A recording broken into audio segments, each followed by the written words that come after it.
Mr. Fox, it had Mr. Rabbit out eating up Mr. Fox young'uns. The rabbit got behind him. At least Mr. Fox got behind Brer Rabbit. He comes to pushing him. That's why they show you why I come twisting a rabbit out of a hollow when he was up a hollow tree.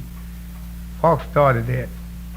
And he run Brer Rabbit so close, the robber saw a hollow tree sitting right side the bank of the river. And just as he got to it, Brer Fox pushed him, he run up in that hollow tree, and Brer Fox rambled around there. Every time he looked up in there, Brer Rabbit would throw trash down his eyes. He couldn't get him. So Brer Bullfrog sitting way yonder in the rocking chair, just side the bank in the river. He said, Brer Fox, he said, why not you go and get you a stick, Fox a stick, and go up there and twist him out of there. Brer Fox went out and got him a stick, and he twist, and Brer Rabbit would catch the stick, break the twist off, and he couldn't twist him out. He said, well, I'll tell you what you do. He said, run and get your axe and cut it down. When you cut it down, split that. Cut it off, the first butt part of the tree, and then split it. And then you split that hollow, and then you can kill Brer Rabbit with that axe. Brer Rabbit's sitting up there yet listening to what they're saying. Well, Fox says, it's a mighty run on me, I'm tired. He said, I have to run about 3 miles back home to get my axe. He said, then Brer Rabbit will come out of the hall and he'll get away. He said, well, Brer Bullfrog, said, what will you charge me to come out here and hop on this hollow and watch Brer Rabbit until I run? He said, I'll charge you $5. And I'll guarantee you he'll be there and you get there. That's it. He said, all right. So I'll pay you time I'll get back if you give me. He said, well, give me the $5 before going, because you might fool me. So he counted out $5 and handed Brer Bullfrog. Brer Bullfrog hopped on that hollow and threw them big eyes up there. The rabbit sitting there listening on him. He said, I got him. I'm looking right at him. All right. Brer Fox lit out and run them 4 miles or 3. Get his axe. Just about the time Brer Rabbit thought Brer Fox was a mile off or something like that, he reached in his hip pocket, dug his pocket knife and cut him a big plug of back and chewed it. And it dashed they were beating Brer Bullfrog's eyes. Brer Bullfrog hollered, look, and he struck the water. When he struck the water, Brer Rabbit crawled down. He lit out. And when Brer Fox got back, Brer Bullfrog know Brer Rabbit was gone. Brer Rabbit told him goodbye. Brer Fox told him, Brer Bullfrog told him to go. His eyes was full of that arm bees in that water, wiping it out then. And before Brer Fox got back, Brer Bullfrog hopped out in front of the hall and threw his eyes back up in it. When Brer Fox run up, he told Brer Fox, said, hurry, said, the sun's burning me mighty. He says, I've been sitting here hours. Says, I got him. He said, don't look, there's fire into the tree and cut it down. Said, I won't be there to help you at all. Says, I'm water bound. Said, my heart's tender. I can't sit out in the sun like you. I stay in the water. But Bullfrog hollered, look, and he leaped back in the water then. And he started over there and Brer Fox cut and cut. Brer Fox cut the tree down. He split the butt cut. He says, I don't see Brer Rabbit, I see his hair. He says, I believe you fooled me. I believe you lied to me, Brer Bullfrog. He said, you's a bigger fool than I be. He said, if Brer Rabbit had done you as bad as done me, he said, you wouldn't have been able to go out to ask him, what's happened? He said, he spit a plug of back in my eye, and it took me an hour to wash it out, and while I was washing it out, Brer Rabbit got away. He said, so long, I'll see you again, Brer Bullfrog. Hollered, looking underwater he went. That show you what the sharpest, said the rabbit's sharpest thing is, but Bullfrog must be the sharpest. See, well, to show you then, proud brother Hawk, just as I tell you, the way on salvation of the Lord is the best thing to do. Brother Hawk come a flying toward the field, hollering, can, way up in the air. Brother Buzzards are sitting droop this way, starving to death. Brother Hawk looked down on him and said, Brother Buzzards, said, what are you sitting there trembling? So he said, I'm nervous. What's the matter? I said, I'm starving to death. He said, well, what are you waiting on? He said, what are you waiting on? He said, I'm waiting on salvation of the Lord to feed me. He said, don't never wait on a man as far from me as God is. And waiting on God so you starve to death for tomorrow night this time. He said, well, what must I do? He took a peep. He said, you hear me hollering? He said, I'm chasing Brother Rabbit, John. Now I'm going to eat him for the next 30 minutes. He said, I'm trying to get him close to new ground so I can get him amongst them stumps and I can get him in shade of stumps and dive down on him and get him. So you want any of him? He said, I can't eat him fresh. He said, he has to stink and get seasoned before I need him. He said, well, I feel sorry for you. He said, suppose I'd wait on the salvation of the Lord, I'd be just like you drawed up. He said, I'm going to wait here on him. He said, watch me go down on Brother Rabbit and get him. But Hawk opened his wing and carried him getting, he come sailing down on Brother Rabbit. Brother Rabbit listened. Just as Brother Hawk come down on a full speed, Brother Rabbit darted in a hollow stump, but Hawk flew up against him and broke his neck. He come as a flooding. Brother raised up and says, thank you, Lord, you answered my prayer. I said, quick as Brother Hawk stank a little, get kind of seasoned, so I go down on him. That's for waiting for the salvation of the Lord. The rabbit heart will come and get him. The mean God will feed you. Don't you see? You can't never figure on nothing but salvation of the Lord. Well, who got to eat and live? That didn't wait on salvation of the Lord, or that didn't wait on him. See, that's the best thing to do, ain't it? Well, you take then Brother Tapping. That's a slow train to Arkansas. He put on a big bet with Brother Rabbit. Brother Tapping, Brother Rabbit got to talk and said, I'll tell you what I can do, Brother Rabbit. You call yourself a fast runner, don't you? Come on. He said, I'll beat you to that creek 3 miles. Now it is. So you can't do it. Said, all right. Said, I'm right here by this tree 3 miles off. Said, when I count 3 light out, 3 tappings had got together. He said, when you get down yonder a mile, you see me headed that way. The tappings are just alike. One tapping got right here, that 3 miles in the creek. Another tapping got down there 1 mile from him, with his head turned toward the creek. Another one got there sitting right at the creek with his head sitting right in it. This first tapping said 1, 2, 3, a rabbit lit out. When he got down there 1 mile, the tapping spoke to him and said, I'm here. He said, yeah, you long ways ahead of me. He said, but I'm passing you this time. He said, I'll beat you a mile. He said, Rabbit said, you run way down here from that post ready. He said, I'm running so fast you can't see me. He said, you here. When he got to the creek, Tapping said, here I am. He slid off in there. He said, you win. And Tapping slid off in there. He said, tell you what to do. So I'll turn around and beat you back. That Tapping slid out and he stuck his head down the way. That other Tapping 1 mile from there heard him come, he turned around. We got that mile pulled that Tapping, he left with his head turned around. He said, didn't I beat you running 6 miles out there? The 3 blind rabbits said, I'll give it to you. That's a 3 Tapping said, still. Who the sharpest, rabbits or Tapping? I could run rabbits there, made him run 6 miles, 3 going, 3 coming, the Tapping ain't moved. You see, it's all in the sense. We think then about Mr. Blacksnake.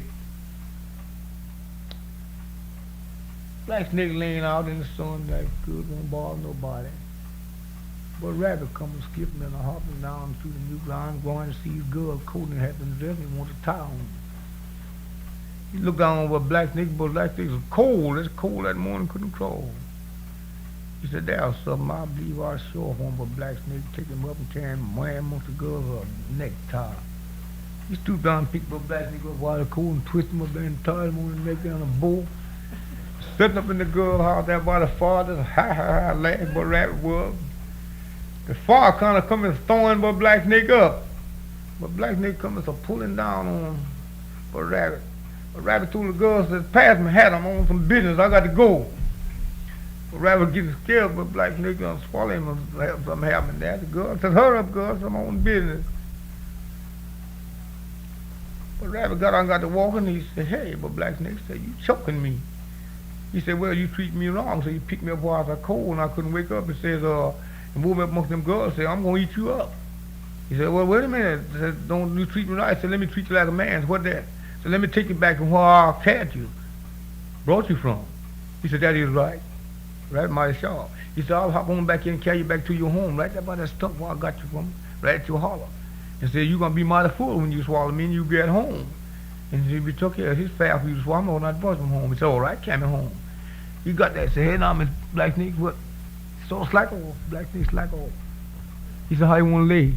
I said, what you do? He said, back down your holler and open your mouth. Leave half out there. And then you can swallow me, you right in there. But Blacksnake done that like what Rabbit said, got off him. Back in there. in his holler. But Black Snake said, all right, you getting ready there? He said, all right then. He said, just look yonder. Black Snake looked over. But Rabbit threw his eye, there's a full of sand just being jumped over something, said, goodbye. He said, don't never let me catch the cold anymore. Said, I'm going, but Black Snake. You at home? So I'm going home. I'll see you again. And flew. Well, now ain't he sharp?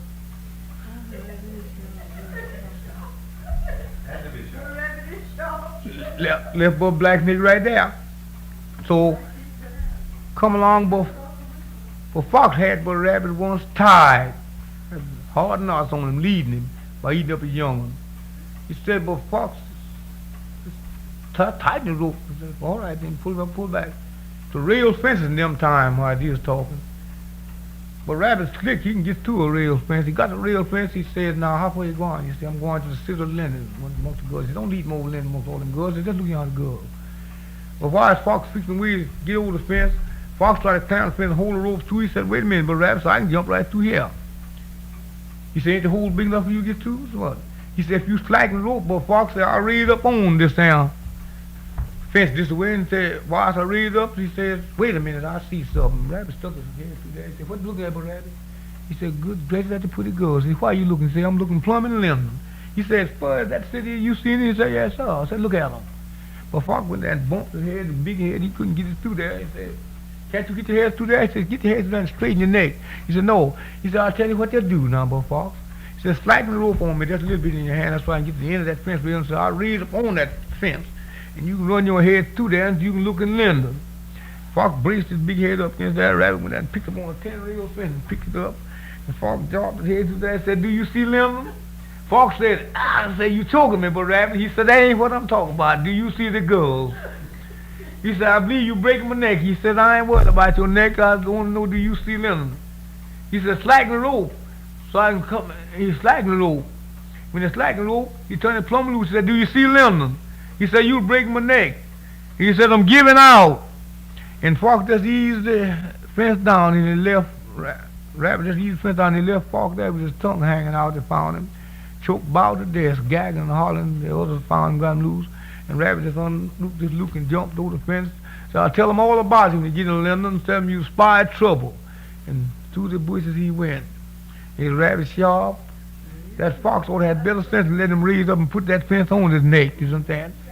And a Rabbit is the sharpest thing you ever seen in your life. Fox had him again, tied, had a Rabbit come down the road, say, you eating up my young and breaking everything. Say, I'll tell you what I'm going to do. So I'm going to throw you over and stick it and break your neck. He said, I'll tell you what you do, it means what?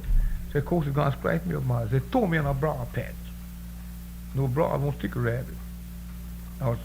He said, I'm going to throw you in the biggest broad patch I saw and scratch. He said, Lord, how much you figure scratch me to death? He's just begging.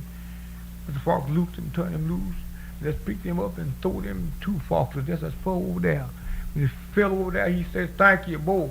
So he threw them dead at home and he threw them in the broad patch. And through the broad he went and then now stick him. Don't say, broad don't stick, Mr. Rabbit.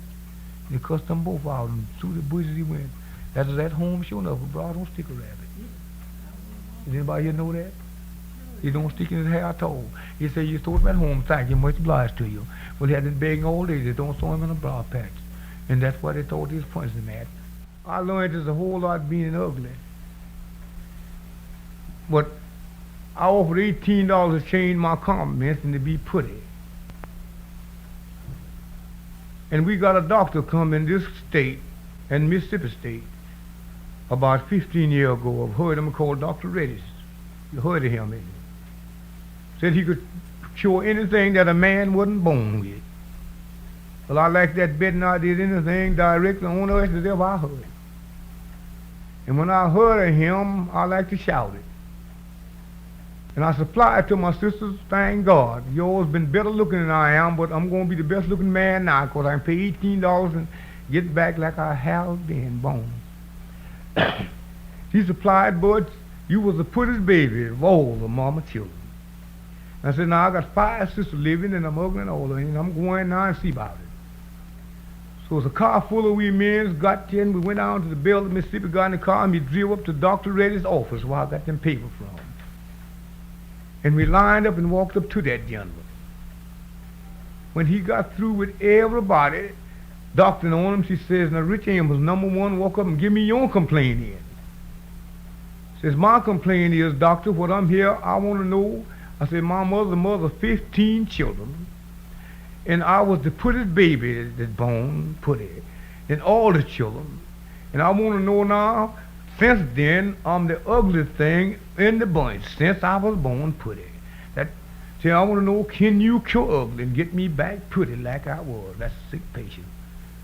The answer he supplied to me, I'm not God.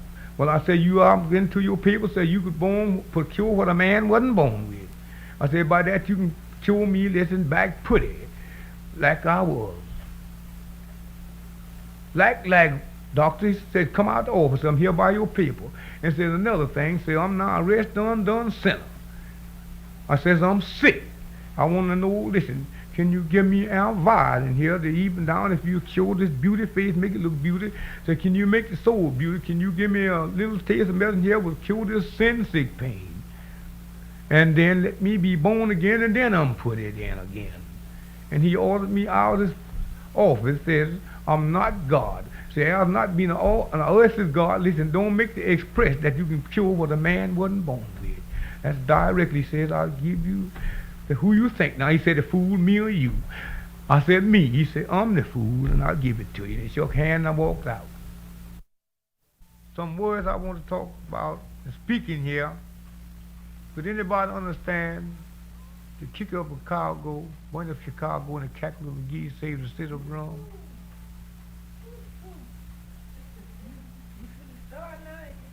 It's the tenth commandment. One of them is the commandment. Another is a sideway word directed to it. It's the city. It's made up in the city. The other is made up in the Bible. Two sides to it here now. We take the city. Then after make this one, make it plain. The cackle of the geese, kick of a cow, burn up the city of Chicago. That's the city, ain't it? And the cackle of the geese save the city of Rome. You hear me talking to you black man here, don't you? Now listen. I want to make that plain, don't it? Chicago has been a fine city carved all over, just like a sheep would. And it wasn't allowed to drop a match nowhere. And the woman had a gentle cow, known to not kick, and was in a hurry to fix the husband's breakfast, the milk, and sought her lamp at the back of her heel and milked 2 tits. And the cow kicked the lamp over and burned up the whole city and exploded. That's why I was made the kick of a cow burn up Chicago. I said the cackle of the geese saved the whole city of Rome. The city of Rome was full of boy children. And it's coming a group of men destroyed them boys' children, wasn't it? And there was a lake down there just before they got a mile or so to the city. And the men who had the guns destroy them come in 4 o'clock of that lake, and some geese come up and come as a cackle. And these thoughts was a pair of angels from Christ who wanted to not do it. And all broke back the angels. And the cackle of the geese saved the city of Rome, didn't it? Directly, that's what they turned me down. And my mind don't feel so good that time. They want to hear about it. Well, I had told them truth what I know about it. The first thing they asked me, what was my occupation? I told them eating. And the next they asked me, where was I born at? What county was I born in? I told them I was born 4 miles of ML, 12 miles out from Living, but I didn't know why I was counted, no, by white folks or niggers. The next thing they asked me, what day was I born? And I told them I didn't know whether it was day or night. I hadn't heard Papa or Mama none said nothing about it at all. That's it. When they give me some rabbits, I told them I couldn't write and put them down this way with one leg, no head, and so take them pictures right there, and while you see the like being a whole rabbit, said do what you think you're best about them. Well, I was taking them rabbits, what I didn't like about them, they said do that, and mark that paper until it got black and tore it up. Well, I didn't like it reading that. Well, I liked it, I could have done, you said do what I pay about. And that was the best that I know to do for them. And he said, Richard Amos, a friend of mine, that never no good for military service. Well, they asked me what military service was, and I told them eating. And that's directly all I know about it. They had me in the race running after that, trying me out. And I running alongside my buddy fainted. And when my buddy fainted, I fainted too and fell on him. When he puffed and blowed, of course I hadn't fainted, and I puffed and blowed. And I heard something coming like a horse running. And I got up and looked, just peeked over my buddy, and I said, there's a white man coming on a big horse, and mouth wide open, and a 45 and a blackjack. And I straightened up. And when I got up and brought him all to the camp to the base hospital, he asked me, had I got cool? I told him, yes, sir. That killed me. That fussing got me cool because he got to me, and I laid out again. But I just only fell because my brother fainted. I want to see my wife and children. Them. Oh, yes, I do, buddy, yes, I do.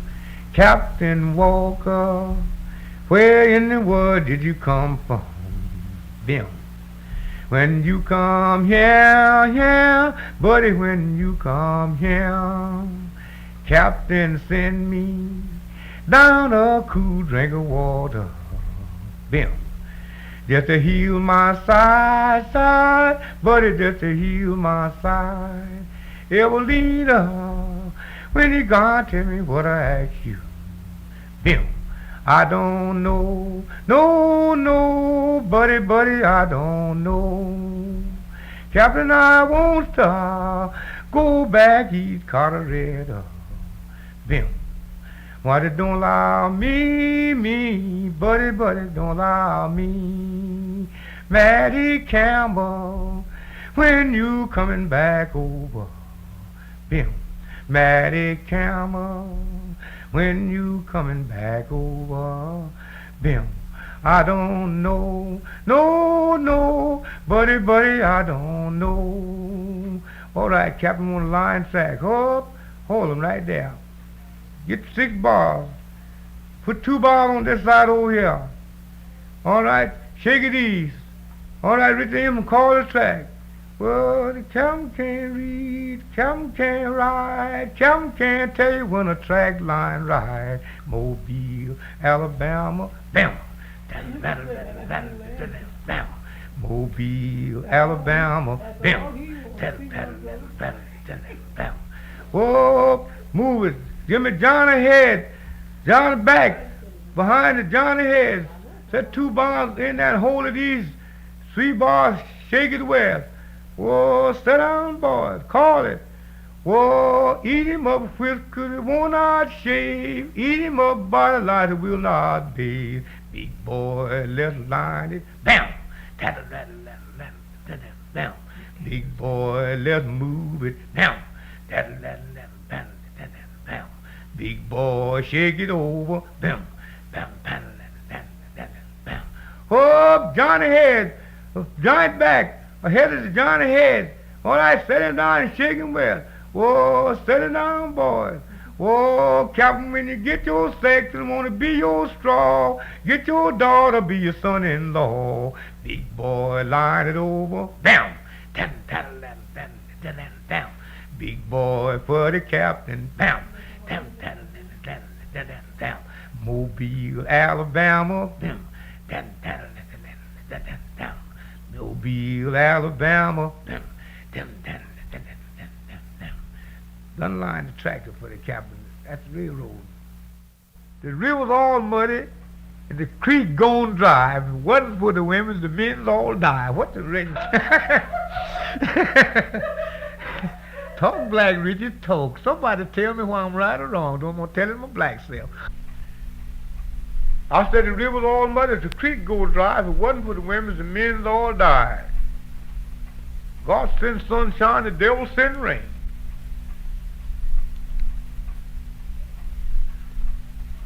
If it didn't never rain, 365 days, the sun would set the world afire. And if the moon didn't never change, that's the woman didn't rain, it wouldn't be no water in the creeks and neither the rivers would it, and the men all died. That's what I'm talking about. The moon's a woman and the sun's a man. Glory, hallelujah. That directly.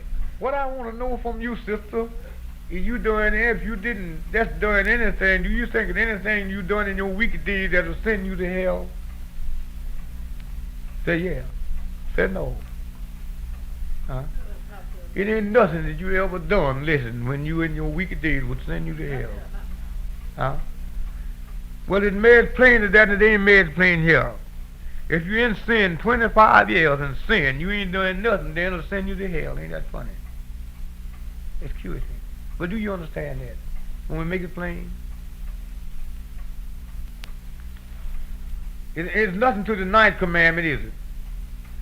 There's my fine house there. There's a couple $1,000 here. A couple thousand here, a couple thousand here, a couple thousand there. A couple thousand here, a couple thousand there, a couple thousand there, 9,000 in a fine house. See? What you rather have, this 9,000 or just this 10,000 and throw the 9 on the way? Rather have the 10. That's how to steal all this 9 commandments in the word here, and then go right over here to Jesus, understand, and feel this 10th commandment and go ahead on to heaven. You go to hell, of course, you ain't done nothing right here. You made the world rich and this, and you ain't done nothing for your soul right here in this 10. That's where you go to hell, of course, you ain't done nothing for yourself, God, and your soul. But that's what you go to hell, of course, you ain't done nothing. Worked in the vineyard, here this 10, what you want to work on. And you're going to leave this night here all the property. But you want to do something for your soul is in this tent here. One prayer I'll see you right here. I don't care how many times you shoot at a bullet, one shot will kill him and you hit him right place, ain't it? Well now, a sinner soul sitting in a full fire.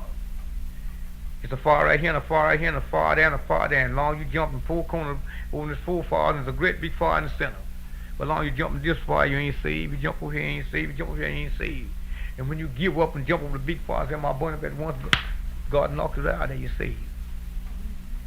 But that's what I'm talking about right there. That's direct again.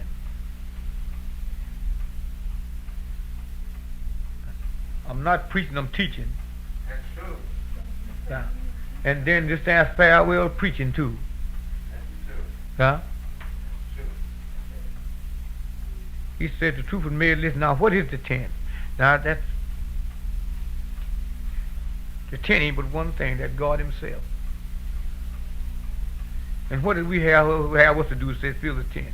There ain't but one thing for us to do to get to heaven. That's stop your mean way and do directly right, and you're saved. That's all the saved men do. I was coming through Texas, and I heard a roaring coming, and I discovered to people, what is that roaring? You say it's one of these sandstorms. I jumped on my horse and put him in a high speed, run him about 2 miles direct as hard as he could go. And I saw the wind was going to overtake me. And I said, depend on these and me getting started, because I got a storm pit right here in my mouth. I run that horse, and just ahead of me I had 100 head of cows fixing to be stored in the wind. I took that horse and hovered all 100 head of them cows, and I run them in this hollow teeth in my mouth. And I didn't want to leave the horse in the saddle out there, and I snatched the saddle off the horse and run him in there, and I chunked the saddle in there, and I jumped in there my black self. And I stayed in that hollow teeth until the storm over with.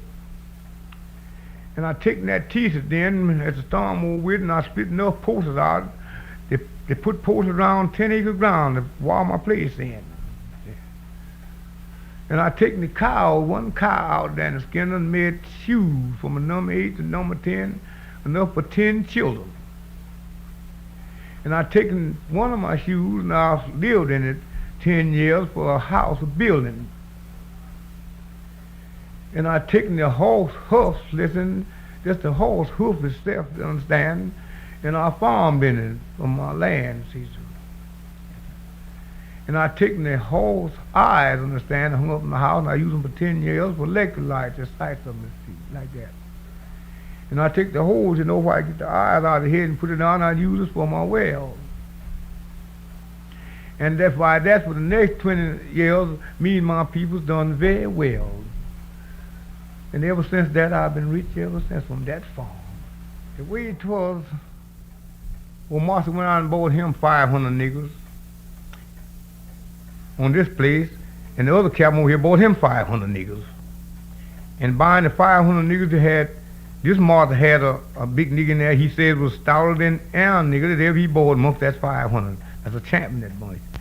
This Martha right across the fence over here the next plantation to him. He had one there, listen, was stouter than that and he had there. Well, he said the one I got will whip that new got. Well, he said, I'll bet you $1,000 that mine, listen, will whoop that new got, or else take his nerves so he won't fight. He said, well, I'll bet you understand this hand of mine will fight this and whoop him, or else I'll bet you $500 when you get there he won't fight him. He said, when we gonna meet? He said, well, Friday.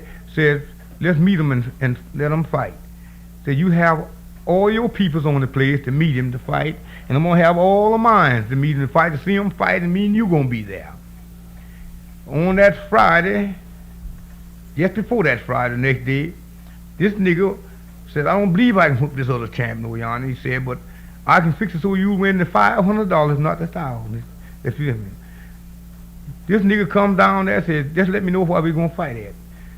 He said, give me a shovel and give me an axe. This nigga went down in the woods and dug him up a root of a mighty root, a water oak he could tote, a common tree. And they took a mule and towed it up there and dug it up to a hole. He couldn't tote it all the way and throw down his mule to it, and he dug a hole in the ground and he sawed it out. When he sawed it out, he put some leaves up around the root up like it was growed there. See, it wasn't going to wither, you know, because it wasn't 24 hours before they were going to fight. They're going to fight the next day. The tree looked live. He taken it, all the wife's tubs and put it around and put the wife bench there. He come then, when they come, Master come for him to fight, Master come with his nigga with a grass line on it. And they had a little place in the grass line where it was weak at. When he walked up to that tree, he ties his champion to it. When the other gentleman got that with his champion, he's walking, he was loose. This boy replied to him, said, that's the one going to fight my niggas now. Well, said, why you got him tied? He said, I'm scared he gets frustrated and gets mad. He's ambitious and want to fight and get on the ruler, said, and jumps on him and hurt him before I can capture him. Said, he's so stout, he said, I have the time so I can talk to him. So this champion was going to fight this, and he come supplying to his master. So the master said, this ain't but this. So I'd rather for you just get your gun and shoot me down if I got to fight the fellow that tied to the tree. He said, well, I'll try him. Well, he said, do you want to see how stout my champion is before you fight, Jonas? He said, yeah. He said, I'll make him proud of that tree once, that rope wants to tell. He said, Bill, it's just ought to pull on the tree there a little bit so this champion can see what you are. This master standing back there with his 500 niggas, women and men. This other champion standing beside his master. This nigga braced his feet this way and pulled once. That tub fell. The tree leant, and she started to bite the root. This master begged the master, come here. What? He said, let him pull again. He said, I'll tell you what I do. He said, I got my nigga to kill. Says, he's trembling now, he's taking his nerves. He said, I'll have to pay the $500. My nigga to suffer, to die before we get any closer to him. He said, what you do? He said, I never pay you $500, don't make him pull no more. He said, I saw that rope stretch, looks like it's going to break. That's that weak place in there. Also, this champion was getting scared, could have whooped 5 men like this and would hit. When he pulled again, the tree started down. Master hollered at him and said, don't do that. That quick, them women was fixing to run. This other master, 500 niggas fixing to run. He said, don't let him pull the tree down, say he's about to frighten my niggas to death. And he said, then I'm getting scared. And when the nigga learned at that tree and it started over, it took old master and part of them other niggas to hold this other champion. Well, master started begging then to this other master, not that nigga to pull. And when this nigga pulled over, they all sold out. Well, when he run, that fella had tucked this nerve in it. This fella was begging his master, listen, to shoot him down. Said, this ain't but this. He said, this man will kill me. And said, just take your shotgun and shoot me down. He said, because, listen, that man will kill me and I'm scared of this and I'd rather be shot down than to fight him. That made this man then understand when this fella pulled this tree down, pay $500 on the bet because this one was scared to fight. John Henry said to the captain that a man is not but a man. Said if I let the steam, they'll beat me down. I'll hammer my footsteps to death. I'll hammer my footsteps to death. John Henry had a little woman. Well, the dress she wore, it was red like blood, and the shoes she wore, it was red. Well, the hat she had on, it was red. That woman eyes, it turned red as blood. Well, she come a screaming and a crying that day. Come on walking down that railroad track. The captain supplied to the woman. Says, tell me, woman, what's troubling your mind? Says, I'm going where my man fell dead. Says, I'm going where my man fell dead. Says, I'm going where my man fell dead. Says, I'm going where my man fell dead. He done hammered his footsteps to death. He done hammered his footsteps to death. John Henry had another woman. Well, her name was Pearlie Ann. Well, Pearlie Ann, you heard about this man dead. Well, what you reckon she said? Said, before I stand to see my man go down, said, give me a 10-pound hammer. Wanna hook it on to the right of my arm. Wanna bring me a 9-pound hammer. Wanna hit it on to the left of my arm. Before I stand to see my man go down, I'll go down between of them mountains. And before I stand to see man go down, I'll hammer just like a man. I'm gonna hammer just like a man. I'm gonna hammer just like a man. I'm gonna hammer just like a man. I'm gonna whoop this mountain down. I'm gonna whoop this mountain down. He said, I'll hammer my footsteps to death. I'll hammer my footsteps to death. John Henry had a little baby boy. You could tote it in the pan of your hand. Well, every time that baby cried, he looked in his mother's face. Well, his mother looked down in her baby's face. Tell me, son, what you want about. The last loving word you could hear the boy say, Mama, I wanna make a railroad man. Mama, I wanna make a railroad man. I wanna die like Papa died. I wanna die like Papa died. Son, Papa was a steel driving man. Son, Papa was a steel driving man. But he hammered his footsteps to death. Yeah, he hammered his footsteps to death. John Henry had another little baby boy. He was laying in the cradle, kicking and crying. Every time Mama rocked the baby, bump, bump, bump, bump. I wanna make a railroad man. Say, I wanna make a railroad man. Wanna die like Papa died. I wanna die like Papa died. Son, your daddy was a steel driving man. Your daddy was a steel driving man. But he hammered his footsteps to death. But he hammered his footsteps to death. When Henry was between them mountains, the captain saw him going down. He flied to Henry one day, tried to pacify to his mind. Say, Henry, you know you's a natural man. Well, what you reckon that he said? Said the steam drill drive one hammer by steam. Well, the steam drill drive one by air. Behind the word expect to beat steam down. And behind the word expect to beat air down. Henry supplied to the captain that day. Steam is steam, I know air, air. Boy, I let the steam drill beat me down. He said, I'll die with these hammers in my hand. I'm gonna die with these hammers in my hand. I'm gonna hammer my footsteps to death. I'm gonna hammer my footsteps to death. When the Henry was between them mountains, his wife couldn't hear the hammers crying. When she went out between them mountains, tried to get him lay the iron down. He supplied his wife that day. Said my knee bones began to grow cold. Said my grip on my hands giving out. My eyes began to leak water. Before I lay these hammers down, I'll die with the hammers in my hand. I'm gonna die with the hammers in my hand. Take John Henry to the cemetery, let him in his lonesome grave. While she walked up at the foot of his grave, cast her eyes in her husband's face, coming screaming and a crying that day.